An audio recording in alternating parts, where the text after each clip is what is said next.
देखिए यहाँ पर हम देखते हैं डेटिंग इन आर्कियोलॉजी में मतलब किस तरीके से आप पता करते हैं कि ये कितना पुराना जीवाश्म है, किस तरीके से क्या है, उसके बारे में हम बात करते हैं यहाँ पर। थोड़ा सा मुझे पकड़ने में दिक्कत है, ठीक है अभी ठीक है, कोई दिक्कत नहीं है। इसको हमें थोड़ा सा मेंटेन करना होगा, डिस्टेंस को थोड़ा सा इसको ऊपर कर लेता हूँ मैं। ठीक है, इसको सेट कर देता हूँ। तो देखिए अभी डेटिंग इन आर्कियोलॉजी हम देखते हैं, जो डेट्स मटेरियल की डिसाइड की जाती हैं वो रेडियो कार्बन मेथड से डिसाइड की जाती हैं, जिसको हम C14 डेटिंग के नाम से जानते हैं।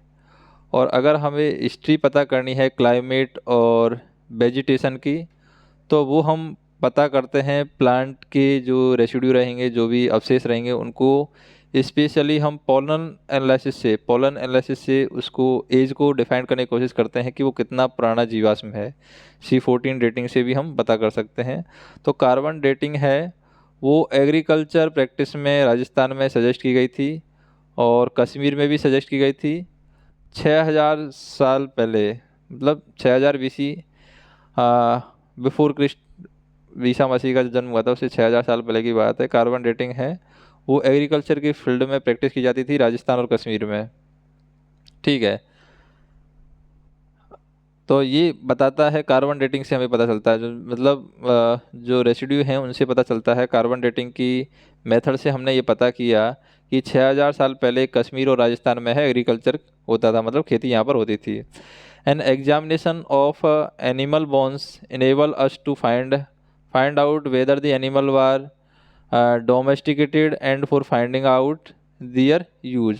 मतलब जब हम जानवरों की जो हड्डियां हैं उनसे हम पता करते हैं, उनके जीवाश्म से हम पता करते हैं, या एनिमलों की जो बोन रहती हैं हड्डियां, वो हमें पता लगाने में ये मदद करती हैं कि जो जानवर थे, जो एनिमल थे जिनकी हड्डियां हमें मिली हैं, क्या वो डोमेस्टिक चीज़ों के लिए यूज किए जा रहे थे, मतलब घरेलू कामों के लिए यूज किए जा रहे थे, या फिर उनको किस तरीके से इस्तेमाल किया जा रहा था, उनके बारे में हमें पता चलती है। जैसे कि अगर हम एरा की बात करें, एरा एरा जैसे BC वगैरह जो एरा स्टार्ट होता है, जैसे विक्रम संवत है ये 85 BC में स्टार्ट हो गया था, 85 BC विक्रम संवत। और शका संवत है ये 78 AD में स्टार्ट हुआ। और गुप्त एरा है, गुप्ता एरा जिसको हम बोलते हैं 319 AD में स्टार्ट हुआ। अब आप देखें पोट्री, पोट्री क्या होता है। देखिए पोट्री है, जब हमने खुदाई की थी तो बहुत सारे टाइप की पोट्री है यहाँ पर, वेरियस काइंड्स ऑफ पोट्री है वो डिस्कवर की गई है एक्सकवेशन के समय। Red and black pottery was used for the people of Indus valley civilization. तो रेड और ब्लैक पॉटरी है ये इंडस वैली सिविलाइजेशन के जो लोग थे उनके द्वारा यूज की जाती थी। बायल दी पेंटेड ग्रे वार, PWG इसको बोलते हैं, पेंटेड ग्रे वार पॉटरी है वो वैदिक एज में यूज की गई थी, जबकि रेड और ब्लैक पॉटरी है वो यहाँ पर इंडस वैली सिविलाइजेशन के समय यूज की जा रही थी। उसके बाद में हम देखते हैं कॉइन्स। कॉइन्स से हमें कैसे पता चलता है। देखिए कॉइन की जो स्टडी है उसको हम कहते हैं न्यूमिमेटिक्स। तो ये न्यूमिमेटिक्स कहा जाता है कॉइन्स की स्टडी को। एंशियंट कॉइन है वो बहुत सारे मेटल्स के बने होते हैं, जैसे कॉपर, सिल्वर, गोल्ड और लेड के ये मेटल्स हैं, कॉइन्स जो है यहाँ पर बनाए जाते थे। Coin moulds made of burnt clay has been discovered in large number belong to Kushana period. तो कुशाना पीरियड में यहाँ पर कॉइन्स है बनाए जाते थे, मतलब मिट्टी से या फिर लार्ज नंबर ऑफ है, ज़्यादातर जो कॉइन्स हैं वो कुशाना पीरियड के ही कॉइन्स यहाँ पर दिखाई देते हैं। Such models disappeared in the post Gupta period. और ये जो कॉइन्स बनाए गए थे उस समय वो पोस्ट गुप्ता पीरियड में ये कॉइन्स है वो गायब हो जाते हैं, मतलब धीरे धीरे ख़त्म हो जाते हैं, डिस्कवर हो जाते हैं। फिर earliest coin called the punch marked coin, ये सबसे पहला कॉइन है जो कि जिसको बताया गया है यहाँ पर punch mark coin, by largely made up of silver. और ये पंच मार्क कॉइन है, ये पंच मार्क्ड जो कॉइन है ये सिल्वर का बनाया गया था।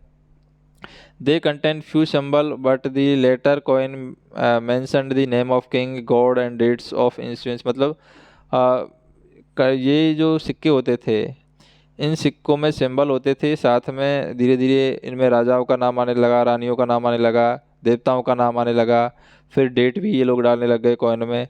तो इन कॉइन से हमें उस टाइम के एज का पता चल जाता है कि वो किस समय की बात है। दे वर जनरली रेक्टेंगुलर और समटाइम्स स्क्वायर और राउंड इन शेप, मतलब कई बार वो रेक्टेंगुलर शेप में होते थे कॉइन्स, कई बार है स्क्वायर शेप में भी होते थे और कई बार जो है वो गोलाकार भी होते थे। तो ये कॉइन्स का स्ट्रक्चर यहाँ पर बताया गया है। उसके बाद में हम देखते हैं जैसे कॉइन्स के बाद में क्या आता है। यहाँ पर कॉइन्स के बारे में बताया गया है कि the coin were not inscribed but they are stamped with symbol using the dies and punches, मतलब कॉइन्स के ऊपर कुछ खुदाई नहीं की गई थी लेकिन उनके पीछे ऊपर क्या है सिंबल डिजाइन किए गए थे और पंच डिजाइन किया गया था, मतलब उनके पास कुछ मोहर टाइप में उनको बना दिया गया था। और इनको हम पंच मार्क कॉइन इसलिए कहते हैं क्योंकि उनको मोहर के रूप में यूज किया जाता था उन कॉइन्स को। The coins are found are most part and subsequent and remained circulation till the early centuries, तो ईयरली सेंचुरीज एडी तक ये कॉइन्स है सर्कुलेट होते थे, इन्हीं के द्वारा व्यापार वगैरह होता था, इन्हीं को हम क्या बोलते हैं सिंबल के लिए जैसे यूज करते थे। The largest number of coins were found in the post Mauryan time, post Mauryan time में सबसे ज़्यादा कॉइन यहाँ पर पाए गए हैं। They were made of lead, protein, copper, bronze, silver और गोल्ड, ये ज़्यादातर जो कॉइन है ये ब्रॉन्ज, सिल्वर, गोल्ड और कॉपर इन सब के बनाए जाते थे। अब ये कॉइन्स की इंपॉर्टेंस क्या है, क्योंकि कॉइन्स हम ढूंढ रहे हैं, कॉइन्स हमें मिले हैं, लेकिन इनकी इंपॉर्टेंस क्या है। अगर हम इनकी इंपॉर्टेंस की बात करें तो देखिए कुछ इंपॉर्टेंस हम देख लेते हैं यहाँ पर, इंपॉर्टेंस ऑफ कॉइन। कुछ पॉइंट हम यहाँ पर हाईलाइट करते हैं, जैसे कि the area of their finding include the region of coinage circulation, मतलब किस एरिया में वो पाए गए हैं, तो कॉइन्स किस तरीके के सर्कुलेट हो रहे थे वहाँ पर। This enable to reconstruct the history of several ruling dynasty specially for the Indo Greek, जैसे इंडो ग्रीक में किस तरीके से कॉइन्स पाए गए हैं, तो इनसे हमें उनकी बीच की कड़ियों का पता चलता है कि किस कड़ी में कौन सा राजा है, किस तरीके के कॉइन यूज कर रहा था, उन सब के बारे में हमें पता चलता है। तो उससे हम क्या करते हैं इजली चीज़ों को फाइंड कर सकते हैं कि वहाँ पर किस समय के कॉइन से चल रहे थे, और वो हमें हिस्ट्री की जो इवेंट्स होती हैं, रूलिंग डायनेस्टी होती है, उस समय कौन कौन डायनेस्टी है, कौन राजा था जो वहाँ पर क्या बोलते हैं राज्य कर रहा था, तो ये कॉइन्स से हम इजली पता कर सकते हैं। तो एक फ़ायदा तो ये हो गया कॉइन्स का कि हम रूलिंग डायनेस्टी के बारे में पता कर सकते हैं कॉइन से। दूसरा, coins also throw significant light on the economic history, मतलब इकोनॉमिक हिस्ट्री के बारे में भी कॉइन्स अगर हम बताते हैं। कॉइन इशू बाय दी, यहाँ पर हम देखें जो कॉइन इशू किए जाते थे, the coin issue by the guides and merchants and gold Smith so that the craft and commerce had become important, मतलब कॉइन्स हैं जो कि मर्चेंट्स के द्वारा इशू किए जाते थे या फिर सुनार के द्वारा इशू किए जाते थे। तो हम ये देख सकते हैं कॉमर्स के लिए, व्यापार के लिए भी ये कॉइन्स हैं ज़्यादा इंपॉर्टेंट बन गए थे धीरे धीरे। The Guptas issue the largest number of gold coin, तो सबसे ज़्यादा जो सोने के सिक्के किसने चलाए हैं, गुप्ता लोगों ने, गुप्ता पीरियड में चले थे। It indicate the trade and commerce flourished specially in the post Mauryan and Gupta times, तो ये हमें इंडिकेट करता है क्योंकि सबसे ज़्यादा कॉइन गोल्ड के उसी समय मिले, गुप्ता पीरियड के समय। तो इससे हम अंदाज़ा लगा सकते हैं कि पोस्ट मौर्यन और गुप्ता टाइम में सबसे ज़्यादा कॉमर्स है, व्यापार का बोलबाला ज़्यादा बड़ा है, व्यापार है वो ज़्यादा बड़ा है। Only a few coin belong to post Gupta period, और पोस्ट गुप्ता पीरियड के ही हमें कुछ ही सिक्के मिलते हैं। तो ये इंडिकेट करता है कि यहाँ पर ट्रेड है, व्यापार है वो डिक्लाइन हो गया था, कॉमर्स है उस समय डिक्लाइन हो गया था क्योंकि उस समय के सिक्के हमें कम मिले हैं, और जिस समय के सिक्के हमें ज़्यादा मिले हैं तो उससे हम अंदाज़ा लगा सकते हैं कि उस समय क्या है व्यापार ज़्यादा अच्छा चल रहा था। Coin also contain religious symbol and legend which throw light on the art and religion of that time, मतलब कॉइन्स में जो रिलीजियस सिंबल होते थे तो वो हमें इस बात की ओर इशारा करते हैं कि उस समय किस तरीके का धार्मिक चीज़ें थी, किस तरीके का रिलीजियस था, धर्म किस तरीके का था, वो सारी चीज़ें हमें कॉइन्स बता देते हैं। They also give information about the natural resources available in various region, जैसे कि Satavahana who ruled in Andhra and Maharashtra in the first 2 centuries, तो ये कई बार क्या है नेचुरल रिसोर्स के बारे में भी हमें जानकारी देते हैं। जैसे सातवाहन है, सातवाहनों का शासन जो था आंध्रा में भी था और महाराष्ट्र में भी था स्टार्टिंग के 2 सेंचुरी तक। Issued a large number of lead coin since the Andhra region possesses rich resource of lead, क्योंकि जब सातवाहनों ने शासन किया था आंध्रा और महाराष्ट्र में, तो आंध्रा में क्या है लेड ज़्यादा पाई जाती थी। अब लेड ज़्यादा पाने की वजह से ज़्यादातर जो सिक्के हैं यहाँ पर वो लीड के ही बनाए गए थे। Large number of lead coins यहाँ पर इशू किए गए थे क्योंकि आंध्रा में ज़्यादा लीड कॉइन्स पाए गए थे। तो इससे हम पता कर सकते हैं कि कॉइन्स के द्वारा हमें किसके बारे में पता चल रहा है, नेचुरल रिसोर्स के बारे में पता चल रहा है कि आंध्र प्रदेश में लीड की मात्रा ज़्यादा थी। फिर हम देखते हैं इंस्क्रिप्शन से भी हमें, अभिलेखों से भी हमें जानकारी मिलती है। अभिलेखों की जो जानकारी करते हैं, जो स्टडी करते हैं, उनको हम एपिग्राफी कहते हैं। The study of inscription is called epigraphy. The study of all writing used in the inscription and all record is called palaeography. तो मतलब जो पुराने समय में लिखी गई चीज़ें हैं उनको पढ़ने के लिए, ऑल रिकॉर्ड को पढ़ने के लिए जो टेक्निक यूज की जाती है या उनको जो पढ़ने वाले होते हैं उनको हम फिलियोग्राफी कहते हैं। ऑल राइटिंग जो अभिलेखों में यूज की गई है, ऑल रिकॉर्ड है, उनकी स्टडी करना फिलियोग्राफी कहलाता है। और जो अभिलेख हैं उनकी स्टडी करना है एपिग्राफी कहता है। तो inscription were carved out on seal, तो कुछ सील में लिखा रहेगा, कोई पत्थरों में लिखा रहेगा, कोई पिलर्स में लिखा रहेगा, कोई चट्टानों पर लिखा रहेगा, कोई कॉपर प्लेट पर लिखा रहेगा, कोई टेम्पल की दीवारों पर लिखा रहेगा, या ब्रिक्स में ईंटों पर लिखा रहेगा, कोई इमेज पर लिखा रहेगा। इस तरीके से अभिलेख हैं, लेख हैं, वो लिखे रहते थे।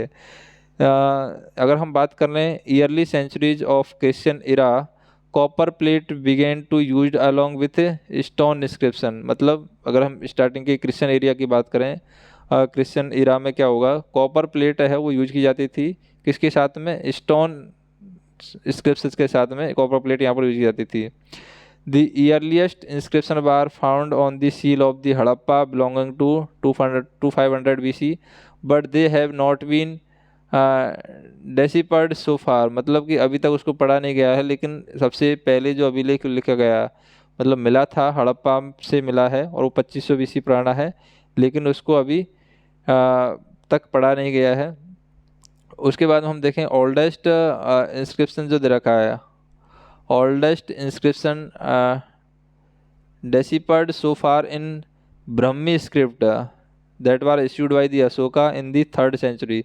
तो 3rd सेंचुरी BC में अशोका ने एक अभिलेख लिखा था ब्रह्मी स्क्रिप्ट में, तो वो यहाँ पर ओल्डेस्ट इंस्क्रिप्शन माना गया है, जिसको पढ़ा गया है। मतलब सबसे पुराना जिसको अभिलेख पढ़ा गया है वो अशोक ने लिखवाया था ब्रह्मी स्क्रिप्ट में, मतलब ब्रह्मी भाषा में वो लिखा हुआ है स्क्रिप्ट में। The Ashoka epigraph were first deciphered in 1837 by James Prinsep. तो जेम्स प्रीसेप के द्वारा पहली बार इनको खोजा गया था, मतलब पढ़ा गया था। अशोका एपिग्राफ जो होते थे, अशोक के अभिलेख थे, उनको पढ़ा गया था। ये civil servant in the employment of East India Company. तो ईस्ट इंडिया कंपनी में सिविल सर्वेंट था जेम्स प्रीसेप, और इसने 1837 में अशोक के जो लिखे गए अभिलेख थे उनको पढ़ा था, और उनको पढ़ने में इन्होंने सहायता की थी ईस्ट इंडिया कंपनी की, क्योंकि ये सिविल सर्वेंट थे ईस्ट इंडिया कंपनी में। और फिरोज शाह तुगलक हैं, फिरोज शाह तुगलक ने अशोक के 2 और पिलर यहाँ पर खोज निकाले थे और उनको रीस्टेबलाइज किया at Firoz Shah Kotla fort and the ridge area in Delhi. मतलब एरिया के रिड्ज एरिया में, और फिरोज शाह कोटला फोर्ट है वहाँ पर उन पिलरों को फिरोज शाह जो तुगलक था उन्होंने स्टेबलाइज किया है। अब इंस्क्रिप्शन में जो अभिलेख थे उनमें भाषा भी यूज की जाती थी, क्योंकि लिखे गए तो कोई ना कोई भाषा में तो उनको लिखा ही गया होगा। देखिए थोड़ा सा, सॉरी, देखिए यहाँ पर हम देखें थोड़ा सा, मुझे क्या टाइम ज़्यादा हो गया क्या, नहीं ये दिक्कत कर गया, कोई दिक्कत नहीं है, थोड़ा सा मेरे को बैक आ गया है, ठीक है। लैंग्वेज जो यूज की जा रही थी यहाँ पर इंस्क्रिप्शन में वो थोड़ा सा हम देख लेते हैं, 20 मिनट के बाद हम ब्रेक लेंगे, उसके बाद नेक्स्ट वीडियो में देखेंगे चीज़ें। लैंग्वेज जो यूज की जाती थी इंस्क्रिप्शन में, the earliest inscription were written in the Prakrit language. तो प्राकृत लैंग्वेज में इसको लिखा गया था, ईयरलीस्ट जो इंस्क्रिप्शन है उसको। In the 3rd century BC Sanskrit was adopted as the epigraphic medium in the 2nd century. और संस्कृत को अडॉप्ट किया गया था एपिग्राफिक मीडियम के रूप में, मतलब लिखने के लेख में 2nd सेंचुरी में। और संस्कृत से पहले जो भाषा थी वो प्राकृत लैंग्वेज थी जिसमें लेख लिखे जाते थे। In 9th and 10th century the inscription began to compose in regional language. और 9th और 10th सेंचुरी में ये जो लेख थे वो रीजनल लैंग्वेज में लिखना स्टार्ट हो गया था। मतलब स्टार्टिंग में जो लेख लिखे गए थे वो प्राकृत भाषा में लिखे गए थे, उसके बाद में जो लेख लिखे गए थे वो संस्कृत भाषा में लेख लिखे गए थे 2nd सेंचुरी में, और उसके बाद में जो लेख लिखे गए थे वो रीजनल लैंग्वेज में लेख यहाँ पर लिखे जाने लगे।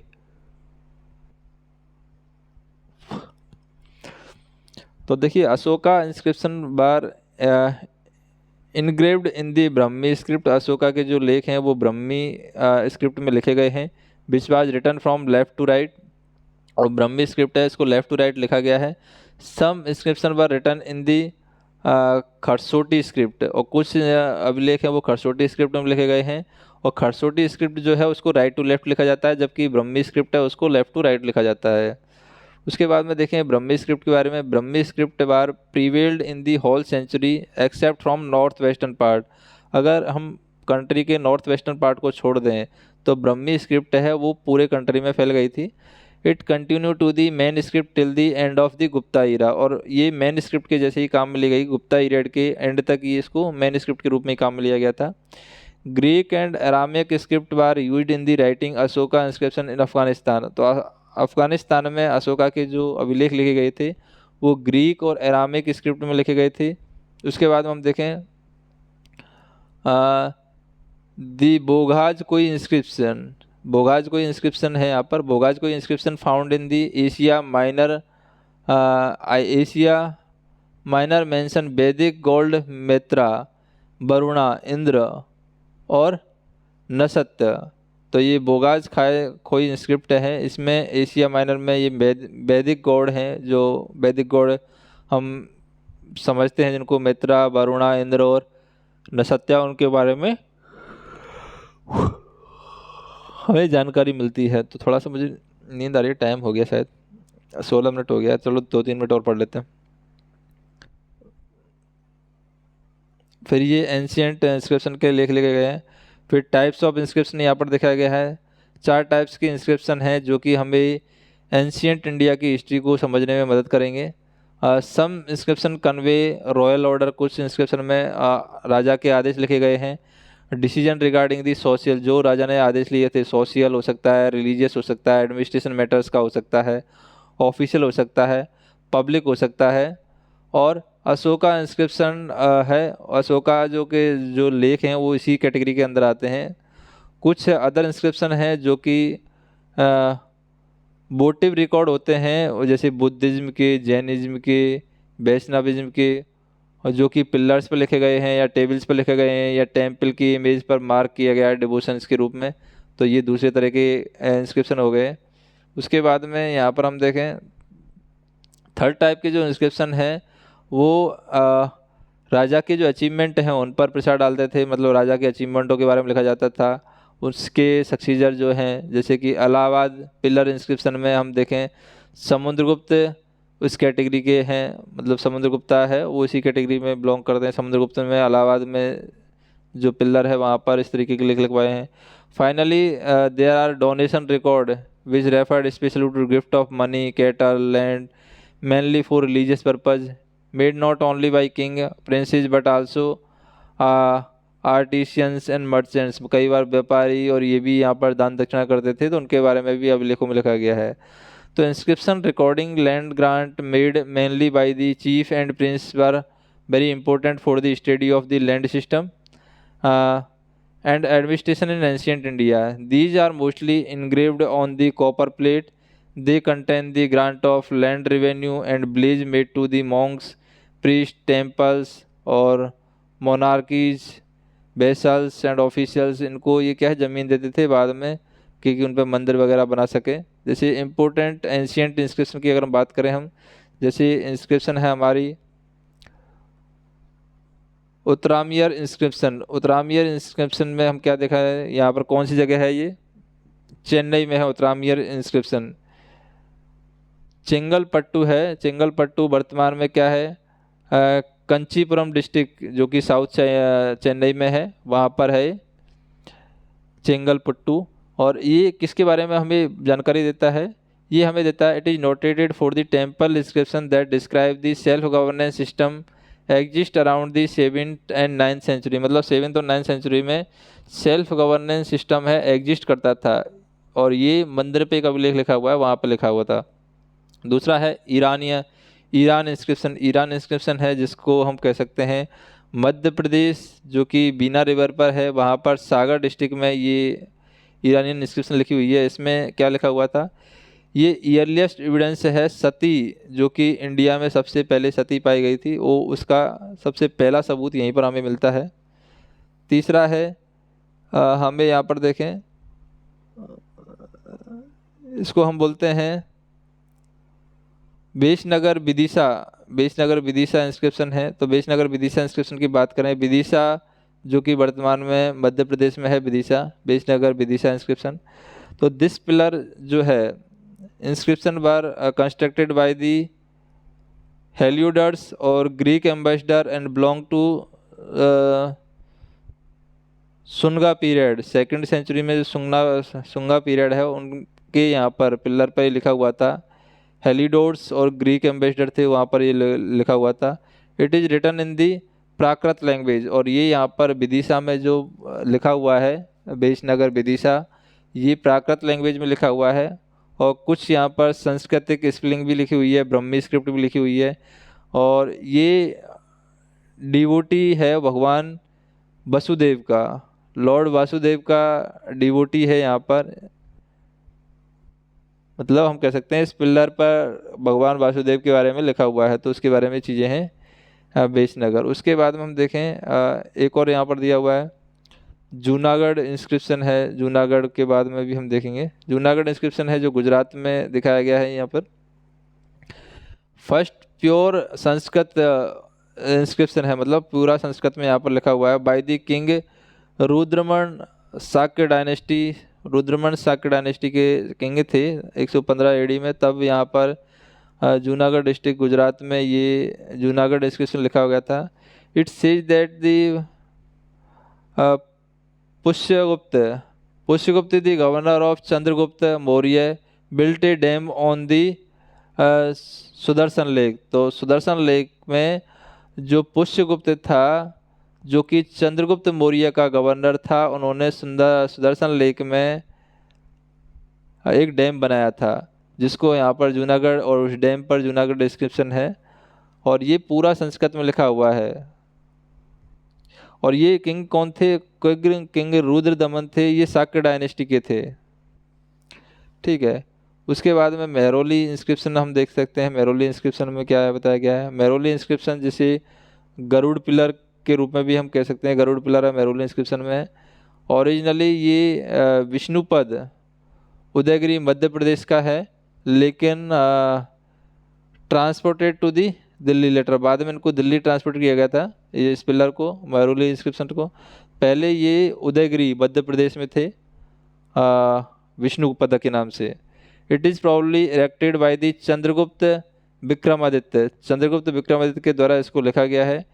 It mention the Chandragupta second conquered over the Banga countries and बताकाज। तो ये मेंशन किया गया कि चंद्रगुप्त सेकंड जब जीत के लाए थे बंगा कंट्रीज और बताकात को, वहाँ पर हम कह सकें the pillar were a Sanskrit inscription in the Brahmi script, और पिलर के अंदर संस्कृत में लेख लिखा गया है, वो भी ब्रह्मी स्क्रिप्ट में।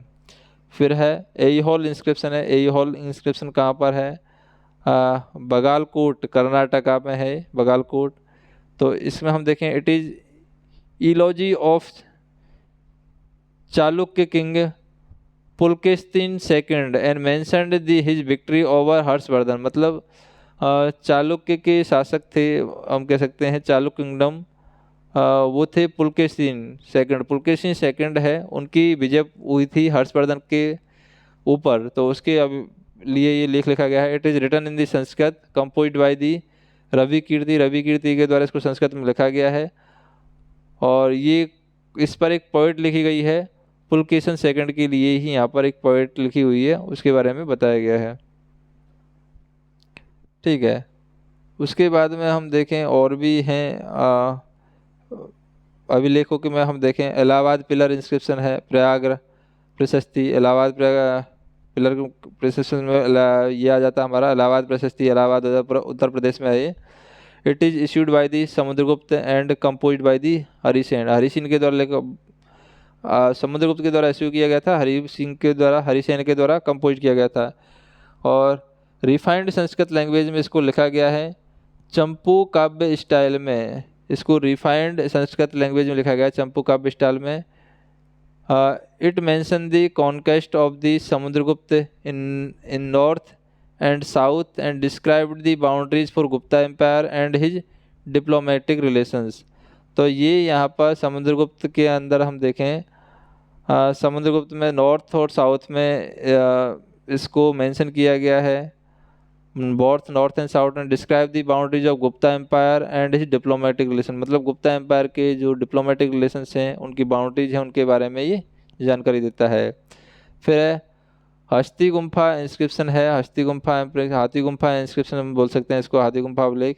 उदयगिरी जो कि भुवनेश्वर उड़ीसा में है, वहाँ पर ये लेख लिखा गया है और ये खारवालों के द्वारा लेख लिखा गया था। और ये कलिंग का 2nd सेंचुरी में सबसे लार्जेस्ट, मतलब हम कह सकते हैं कि ये कलिंग में रूलर था खारवेल, तो उन्होंने ये लेख लिखवाया था हाथी गुम्फा। और ये मिलिट्री एक्सपेंडिशंस जो कि खारवालों के द्वारा लिया गया है उसके बारे में हमें जानकारी देता है। उसके बाद में लुम्बिनी पिलर अभिलेख है, लुम्बिनी पिलर अभिलेख नेपाल में है। और royal commemorative inscription recording Ashoka visit to Buddha birth place, और ये बताता है कि अशोका है बुद्धा के बर्थ प्लेस पर विजिट किए थे। उसके बाद में मंडासोर इंस्क्रिप्शन है, मंडासोर डिस्ट्रिक्ट मध्य प्रदेश में है। और ये सन टेम्पल के कंस्ट्रक्शन के बारे में हमें जानकारी देता है। और इसको कंपोज जो किया गया था वो है बतास भट्ट के द्वारा इसको कंपोज किया गया है। तो बाकी की चीज़ें हैं, जैसे कि हमने, ये तो हो गया मटेरियल वाली जो चीज़ें हैं, अभिलेख वाली चीज़ें, इनसे हमें एंशियंट हिस्ट्री के बारे में कैसे पता चलता है। नेक्स्ट वीडियो में हम देखेंगे लिटरेरी सोर्सेज से हमें एंशियंट हिस्ट्री के बारे में पता कैसे चलता है। तो ये आई होप कि इसको आप एज ए ऑडियो बुक के तरह ही यूज कर रहे होंगे। और बाकी हम नेक्स्ट वीडियो में देखेंगे। और अगर वीडियो अच्छा लगे तो वीडियो को लाइक, कमेंट, शेयर जो भी करना है आप कर लीजिए। बाकी अपने हिसाब से आप यूटिलाइज कर सकते हैं वीडियो को। धन्यवाद।